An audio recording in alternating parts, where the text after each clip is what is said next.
오늘 말씀은 히브리서 11장 32절을 먼저 보도록 하겠습니다. 내가 무슨 말을 더 하리요? 기드온, 바락, 삼손, 입다, 다윗 및 사무엘과 선지자들의 일을 말하려면 내게 시간이 부족하리로다. 아멘. 기도하겠습니다. 하나님 아버지, 오늘 사사의 말씀을 증거하게 해주셔서 감사합니다. 그 중에서 우리가 예수님의 모형과 예표적인 삶을 살았던 사람을 또 발견하게 해주셔서 감사하고, 짧은 시간이지만은 우리가 소홀히 여겼던 한 사람을 정말 귀히 여겨주신 하나님만큼이나 그 이름을 귀히 여김으로 말미암아 우리 예수님의 그림자를 그를 통하여 더욱 또렷이 보는 시간이 되게 하여 주시옵소서. 그리하여 예수님에 대한 이해가 깊어지는 시간이 되게 하여 주시옵소서. 예수 그리스도의 이름으로 기도합니다. 아멘. 여러분, 사사 중에서 예수님의 예표라고 여겨지는 사사 있으면 한번 말씀해 주십시오. 우리가 왕 중에서는 다윗 대표적으로 딱 떠오르잖아요. 뭐 왕이 아니더라도 믿음의 사람 중에서는 모세도 떠오르고, 그렇죠? 그런데 사사 중에서 이 사람 이야기를 하면 딱 예수님 떠오른다. 그런 사람이 있습니까? 제가 설교할 때 이 사람이 예수님의 어떤 그림자를 갖고 있습니다, 모형입니다 라고 설교한 기억이 없습니다. 여러분들 들은 기억이 없으시죠? 그리고 실제로 사사기에서 사사를 얘기할 때 예수님의 모형을 언급하는 경우는 저는 한 번도 들어본 적이 없습니다. 여러분도 들어본 적 있으십니까? 아니, 있을 수도 있고 없을 수도 있는 건데 그만큼 어려운 이야기입니다, 사사리. 그런데 사사가 그러면 전부 다 못된 짓만 하는 게 아니고 다 이스라엘 백성을 전체적으로 살리는 일을 했단 말이죠. 매우 부분적입니다. 매우 부분적이지만 구원하는 일을 했기 때문에 전체적으로 예수님의 모형이지 않냐 라고 할 수 있지만, 그렇게 일반화시켜 말하려고 물어본 건 아니죠. 어떤 인물 중에, 사사 중에 이 사람 예수님의 모형이다, 일단 없으시죠. 힌트를 하나 드리면, 예수님의 모형하면 대표적으로 우리가 뭘 생각하냐면 예수님의 고난, 부활과 승천, 즉 예수님의 죽으심을 비롯한 낮아짐과 높여지심을 생각한단 말이죠. 그렇죠? 그 중에서도 먼저 떠오르는 것은 예수님의 고난을 먼저 생각합니다. 그래서 예수님의 예표인 인물이 누구냐 하면 혹시 예수님처럼 고난당한 사람 이러고 떠오른다고요? 근데 예수님의 모형이라는 것은 예수님의 전생애 중에 어떤 부분을 어떤 인물이 미리 보여준 것인데 그것을 전부 다 보여줬다는 의미에서 모형이라고 말하는 건 아닙니다. 일부분입니다. 다 일부분들입니다. 그러면 그 일부분의 영역을 말이죠, 고난에서 좀 다른 데로 옮겨보세요. 예수님의 사역의 성격으로 좀 옮겨보세요. 예를 하나, 이제 힌트를 좀 더 드릴게요. 예수님은 자기 권위로 가르치셨어요. 그런데 항상 누가 허락하신 말씀을 전했죠? 아버지가 허락하신 것. 그렇죠? 나는 아버지가 주신 말씀에는 전하지 않는다, 이렇게 말씀했죠. 예수님은 그렇게 말씀했습니다. 이런 것도 예수님이 우리에게 실제로 사셨던 삶의 한 부분입니다. 그렇죠? 여기서 우리가 배워서 역시 그리스도의 종들은 그리스도가 주신 말씀 안에서 사역한다. 하나님이 허락하신 범위 안에서 우리는 일한다. 아버지가 일할 때 일하고 아버지가 멈추고 쉬면 쉬고, 이게 그리스도인들이고 그리스도의 제자다. 이 원리를 우리가 찾아낸단 말이죠. 자, 그것을 보여준 사람. 자, 이런 차원에서는 예표를 우리가 잘 안 찾아봤다고요. 그런데 이게 뭐냐면요, 예수님의 능력이 아니라 성부와의 관계에서 예수님이 어떤 분인가를 우리에게 알려줄 때 대표적인 거 뭐냐면, 나는 아버지가 주신 말씀을 전하고, 나는 아버지가 허락한 일을 하고, 나는 아버지가 명하신 일을 하고, 나는 모든 영광을 아버지께 돌린다, 아버지의 뜻을 이룬다. 이것이 이 땅을 살아가면서 어떤 사람이든지 간에 가장 충성된 자를 표현할 때 이런 식의 말을 합니다. 누구의 수하로서, 누구의 종으로서 자기 주인의 명령을 따라 주인의 영광을 위하여.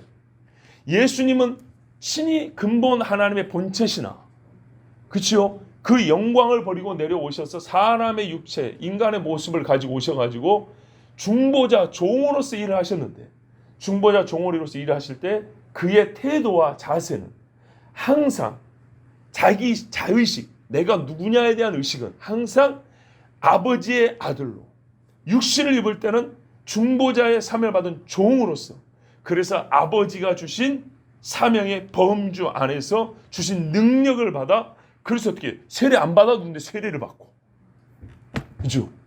아버지 앞에 기도 안 하고 자기 입으로 명령되는데 기도를 하고, 그리고 하나님께서 일하시니 나도 일한다 이러면서 증거하고, 아버지가 명하신 것을 내가 어떻게 너희들이 싫어한다고 말하지 않을 수가 있겠냐 하면서 철저히 종된 모습을 나타냈습니다. 그렇죠? 그래서 그 결과 어떻게 했냐? 빌립보서 2장에 보면 뭡니까? 한번 찾아볼까요? 2장 8절에서 11절까지 잘 아는 말씀인데 한번 제가 읽어보겠습니다. 319쪽쯤에 있습니다. 사람의 6절부터 읽을게요. 그는 근본 하나님의 본체시나 하나님과 동등됨을 취할 것으로 여기지 아니하시고 오히려 자기를 비워 종의 형체를 가지사 사람들과 같이 되셨고 사람의 모양으로 나타나사 자기를 낮추시고 죽기까지 복종하셨으니 곧 십자가에 죽으심이라. 자, 여기까지 뭡니까? 종의 사역입니다. 그랬더니 이러므로 하나님이 그를 지극히 높여 모든 이름 위에 뛰어난 이름을 주사 하늘에 있는 자들과 땅에 있는 자들과 땅 아래에 있는 자들로 모든 무릎을 예수의 이름에 꿇게 하시고 모든 입으로 예수 그리스도를 주라 하시나요 하나님 아버지께 영광을 돌리게 하셨느니라. 아멘. 자, 보세요. 히브리서 강일께 말씀드리면 근본 본체로서가 아니라 육신을 입은 하나님으로서 예수님이 하실 일은 성부 하나님께 철저히 순종 복종하여 대속의 사명을 완수하는 겁니다. 그리 했더니 근본 하나님의 영광이 아니라 대속자로서 자기를 이렇게 낮춰 죽었더니 대속자로서 주님이 영광을 주셔서 쫙 올려주시는데 뭐라고 했냐면 주라 부르겠다는 겁니다. 하나님께 합당한 이름을 부르겠다는 겁니다. 우리 생각할 때 아니 원래 하나님 이러면 예수님을 잘 모르는 거예요. 여기서 주라고 한 것은 육신을 입고 있다고 해서 우리를 죽으셨기 때문에 주어진 예수님의 자기 공로에서 주어진 명예로운 이름이에요. 영광의 이름입니다. 아시겠죠? 이 원리입니다. 예수님이 이 땅에서 하나님과의 관계에서 이렇게 사역하셨어요. 그리고 이 사역을 완수하셨기 때문에 육신을 입었지만 하나님과 함께 계시는 거예요. 육신을 입은 하나님으로 지금도 존재하는 거예요. 본래 영으로 계실 때 그 영광을 똑같이, 원래 육은 그 영광을 가질 수가 없는데 예수님만 육을 갖고 있으면서도 본래 하나님의 영광을 함께 가지는 분이 된 거예요. 이해가 되시죠? 중보에서 육을 갖고 오셨으니까 이 육은 하나님의 영광을 가질 수가 없다니까요. 근데 예수님이 이 육을 갖고 대속주의 삶을 감수하셨기 때문에 하나님은 본래 영원부터 계신 성자의 영광이 아닌, 그거는 당연한 것이고, 육신에다가 그 영광을 붙여주셔가지고 여전히 육체를 가지고 구멍 뚫린 손을 갖고 내려오시는 그분인데, 그분이 본래 하나님이 가진 영광을 함께 가진 육체가 되게 하셨단 말이에요. 이게 중보자가 받는 영광이고, 그 영화로운 호칭을 보면 주가 되게 하셨다, 주라 불리게 하셨다 그랬어요. 자, 그러면 이와 같이 예수님이 철저하게 성부에게 순종 복종하심으로 자기를 성부가 원하시는 만큼 낮아지시고 순종하여 성부로부터 완전한 영광, 즉 성부 하나님의 동등한 영광을 다시 취하시게 한 그런 예표로서의 인물이 있다면 이건 엄청난 영광이죠. 그렇죠? 그 사람이 있어요. 오늘 읽은 히브리서 11장 32절에 있어요. 누구라고 생각하십니까? 사사라고 제가 말씀드렸는데 여기 보면 사사를 다 언급하지는 않았지만 대표적으로 몇 사람을 언급했습니다. 기드온, 유명하죠. 삼손, 어린애들도 다 알죠. 있다. 잘했든 못했든 대단한 사람이죠. 근데 난데없이 바락이 뭡니까? 바락 기억나십니까? 아주 무명한 사람입니다. 그죠? 사사들 중에 무명한 사람이라고요. 맞습니까? 근데 이 사람이 그 사사 수십 명 중에 몇 사람을 대표로 언급을 했어요. 다른 사사들은 뭐 볼 거 없다는 그런 뜻이 아니고, 선지자도 보면 여기서 다 언급하지는 않았지 않습니까? 뭐 호세아, 미가야 다 쓰지 않았지 않습니까? 그렇다고 해서 나머지 선지자들은 다 별 볼이 없다 그런 뜻은 아닙니다. 즉 무슨 말이냐면 오히려 거꾸로 우리가 잊고 지나갔던 이 인물이 말이죠, 대단한 사사들과 동등되게 이름이 기록됐다는 겁니다. 차라리 바락을 빼고 여기다가 누굴 넣으면 좀 더 나을까요? 뭐 최초의 사사 뭐 엘리웃을 넣는다든지, 그렇죠? 뭐 왼손 뭐 에훗 뭐 이런 사람을 좀 넣는다든지 그러면 좋은데, 바락이라는 이름을 넣었을 때 언뜻 이 사람이 뭐했지라고 생각이 잘 안 나는 경우가 있습니다. 그만큼 무명한 사람인데 이 사람이 기드온, 삼손, 입다, 제가 약간 반쯤 무시로 못난이 삼총사라고 했는 그 사람들인데, 못난이들은 모아놓은 게 아닙니다. 바로 이어서 다윗, 사무엘, 선지자 이렇게 돼 있죠. 즉 그래서 성경은 사사들의 믿음을 인정해 주는 겁니다. 그런데 이 유명한 사사들과 똑같이 전혀 유명하지 않는 바락이 들어있습니다. 이걸 기억하십시오. 유명한 사사들과 동등되게 바락이 기록되어 있다는 겁니다. 자, 그러면 바락이 어떤 사람입니까? 사사기 4장에 보면 우리는 유명한 여자 사사를 압니다. 누굽니까? 드보라죠. 여자로서 유명한 사람 또는 여자로서 믿음의 어떤 표상과 같은 사람은 드보라 아닙니까? 드보라, 한나, 마리아 막 그러잖아요. 그 유명한 드보라가 사사로서 사역한다고 우리는 말합니다. 그래서 사사의 계보를 이을 때 드보라 앞에 사람 이야기하고 드보라하고 그 다음으로 넘어가지 바락을 연기하는 경우는 없습니다. 왜? 드보라와 바락은 같이 사역했거든요. 그런데 누가 주도권을 갖고 있고 누가 그 지휘권을 갖고 있습니까? 드보라가 갖고 있습니다. 그래서 바락은 그 밑에 있습니다. 드보라가 뭐라고 말합니까? 하나님의 예언을 받습니다. 그래서 바락을 부릅니다. 너 저기 씻으라, 저기 싸워서 물리쳐라. 하나님께서 너를 부르신다라고 이렇게 얘기를 합니다. 근데 바락이 뭐라 그래요? 겁이 나가지고 나 못 가겠어 하죠. 그러면서 말하면 당신이 나와 같이 가지 아니하면 내가 안 가겠다 그래요. 그래서 여기서부터 우리는 바락을 사사의 계보에서 빼버립니다. 그래 항상 우리는 드보라 얘기했지 바락을 얘기한 적이 없습니다. 그런데 막상 이 자리에 바락이 들어있단 말이죠. 말하자면 바락을 빼고 남녀평등 사상에 입각했어라도 드보라를 넣어주면 얼마나 좋습니까? 유명한 사사잖아요. 드보라의 기록은 이만큼 많고 드보라의 찬송까지 기록이 돼 있으니까 분량 면에서 보기에도 아니 기드온과 어깨를 나란히 할 만한 사람은 드보라란 말이에요. 근데 드보라를 쓰지 않고 바락을 넣었어요. 바꿔 말하면 드보라가 들어갈 자리에 바락이 들어가 있는 거예요. 성경이 우리에게 가르쳐 주시는 신비와 감동이 여기 있습니다. 바락은요, 드보라 아래에 있던 사람입니다. 드보라가 시킨 대로 나중에는 갑니다. 그런데 어떻게 했습니까? 드보라가 없이 가지 않습니다. 이것은 바락의 믿음의 부족을 말해줍니다.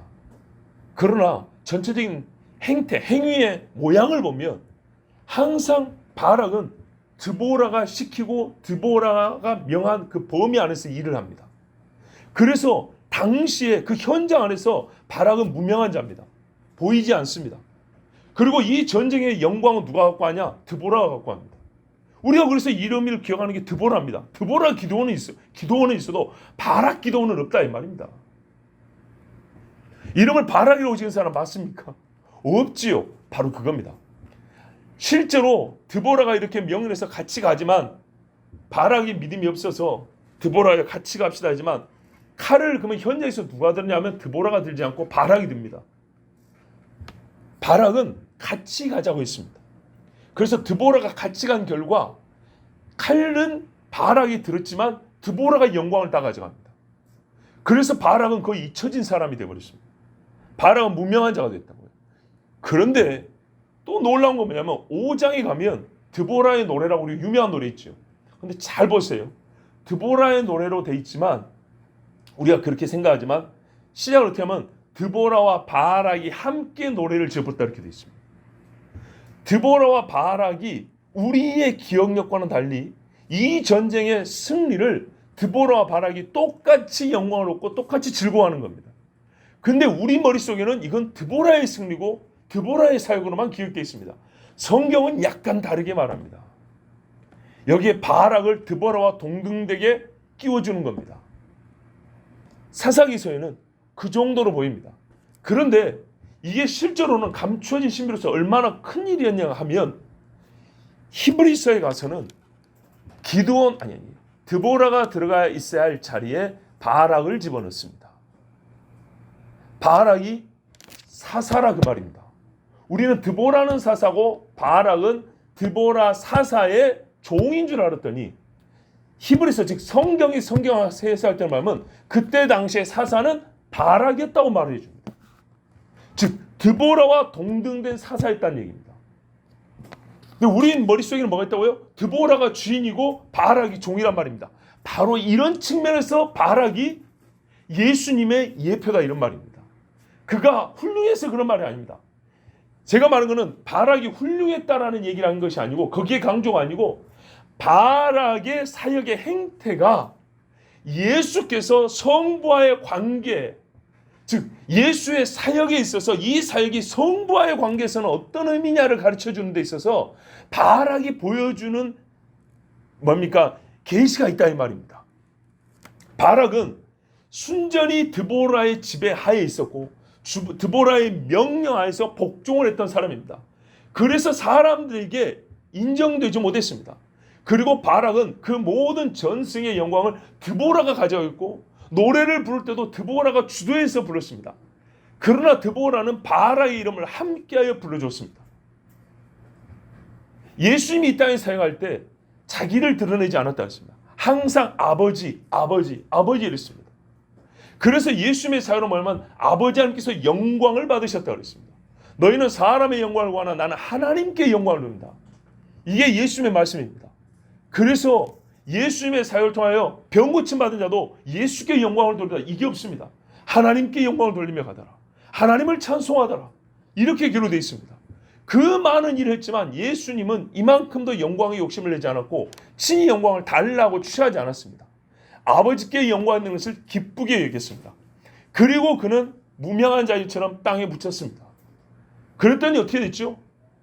그 모든 것을 순종하고 완수한 사명을 완수한 예수님을 하나님 아버지가 높여줍니다. 드보라가 사람들은 드보라가 승리했다고 하는데 노래를 부를 때 바락 이름과 함께 드보라와 바락이 노래하여 이렇게 올라갑니다. 그리고 성경은 뭐라 그래요?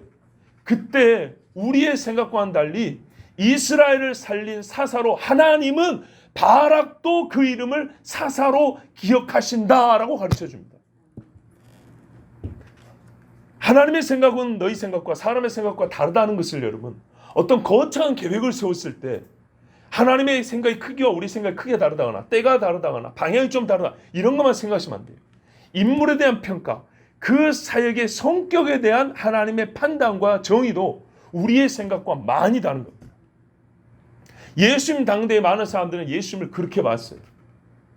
예수님으로 말미암아 직접 병 고친 사람은 예수 있겠지만 예수님의 전체 사역으로 볼 때는 물론 바락이 칼을 휘둘러 가지고 내 아버지가 살았다면 바락을 생명의 의인으로 삼는 사람이 있겠겠죠. 그러나 전체로 볼 때는 바락이 아니라 드보라가 사사고 드보라가 구원자로 여겨졌습니다. 예수님도 그랬습니다. 예수님 올 때 사람들은 예수라고 부르지 않았고 뭐라 하면 주의 이름으로 오시는 자라고 그랬습니다. 여기서 주는 구약이 여호와를 말합니다. 이사야만 보더라도 여호와께서 이스라엘의 구원자가 되시며 오신다고 그랬습니다. 우리가 뭡니까? 그 이사야 60장 63장인가 보면 4장인가 우리 김하연 전도사님 그 이사야 결혼할 때 잘 들으셨잖아요. 저도 옛날 설교했는데 보수라에서 오는 자 흰 세마포에 피가 묻었더라. 우리는 딱 피하면 예수님 떠오르지만은 구약의 그 말씀은 여호와 하나님 자신을 말합니다. 뭐라 그러냐면 이 백성을 내가 구해주고 싶은데 나서서 구해주는 사람이 없다.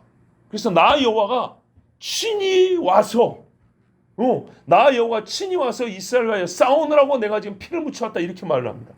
그 외에도 구약성에 보면 여호와 우리의 구원자시라는 표현이 얼마나 많은지 모릅니다. 그 대표적인 이름 하나가 여호수아 아닙니까? 여호와께서 우리를 구원하신다. 그래서 예수님은 실제로 우리를 구원하신 일을 하셨지만, 바락처럼 했지만, 누구가 우리를 구원한다고 여겨지냐면 하나님이 우리를 구원하는 그 약속을 이루신 걸로 그렇게 하나님께 영광을 돌렸습니다. 그 결과 어떻게 됐냐? 하나님은 예수님을 동등한 이름으로 육체를 입은 이 사람을, 오해하지 마세요, 육체를 입은 이 땅에 온 하나님의 아들을, 근본 하나님의 영광을 그대로 다시 회복할 수, 이런 것은 아닙니다. 좀 다른 차원입니다.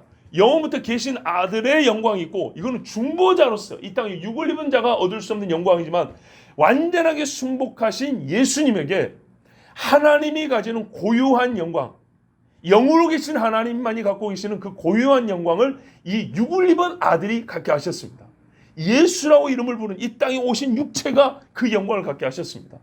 그래서 어떻게 해요? 예수 이름으로 우리가 구원을 받는다, 이렇게 말합니다. 구약에는 여호와 이름을 부르면 구원받는다 했지만, 사도들이 말할 때 이 여호와 이름을 예수 이름으로 바꿔서 주의 이름 할 때는 예수 이름을 부르면 우리가 구원을 받는다고 이렇게 가르칩니다. 맞지요? 바로 그겁니다. 성경은 말해줍니다. 바락은 모든 수고를 했지만은 드보라의 지시를 따랐고 당대 드보라에게 영광을 돌렸다. 그렇지만 바락이 한 수고로 말미암아 하나님은 뭘 말하냐면, 바락을 우리는 인정하지 않았지만 드보라와 똑같은 사사로서 이 위대한 사사들의 명단에 이름을 기록해 놨습니다. 예수님이 이 땅에 오셔서 죽으심으로 말미암아 하나님이 영광을 취하시고 구약에 하나님이 하신다고 하는 그 일을 예수님이 하셨을 때 하나님께서 영광을 받으시고, 그 다음에 영광을 받으신 하나님이 자기를 낮추고 하나님께 영광을 올려드린, 구원자로서의 하나님께 영광을 올려드린 예수님을 자기와 동등되게 높이사 영화로운 이름을 준 것처럼, 하나님은 이와 똑같은 모습으로 일한 바락을 우리는 잊었지만은 끝내 성경에는 뭐라면 그는 사사라 하고 우리에게 믿음의 사람이라고 기록을 해놓습니다.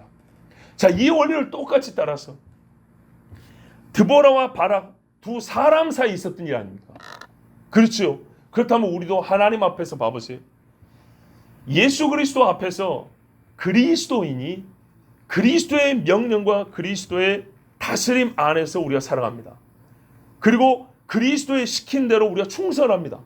그랬더니 놀라운 상급이 예고되어 있고 기록이 되어 있습니다. 뭐랍니까? 내 보좌에 함께 앉아. 그렇죠? 열 고을을 다스리는 권세를 주는, 1000년 동안 왕노릇하는 권세를 주리라. 우리가 예수님이 아닙니다. 기껏 한다는 것이 이 땅에서 잘해야 예수님 이름 때문에 순교하는 겁니다. 근데 그것으로 말미암아 우리 주님은 뭐냐면, 우리 육신으로는 그게 최고를 할 수 있는 거거든요. 그것으로 말미암아 우리는 마땅히 했을 뿐입니다. 하나님이 영광 받으실 수 있지만 우리 하나님은 그 마땅히 한 것을 기쁘게 받아서 어떻게 하면 내 보좌에 함께 하사 1000년 동안 왕노릇하게 하리라는 영광을 준다고 그랬습니다. 그 이름을 생명체에서 지우지 아니하며 내 이름을, 새 이름을 기록한 흰 돌을 줄 터인데 주는 자와 받는 자 외에는 아는 이가 없다고 하는 이 엄청난 영광을 준다는 겁니다. 그것을 약속처럼 보여준 것이 바락입니다. 바락은 그래서 두 가지 의미가 있습니다. 예수님이 이 땅에서 성과의 관계하에서 어떻게 사역하셨는가. 예. 두 번째로는 예수님처럼 또는 바락처럼 우리가 그리스도 안에서 그리스도의 완전한 말씀에 순복하여 철저하게 그리스도 안에서 사역한 자들, 빛도 없이 이름도 없지만은 끝내 하나님께서 그 이름을 얼마나 높여주실 것인가에 대한 약속이 이 바락이라는 이름 하나에 들어있습니다.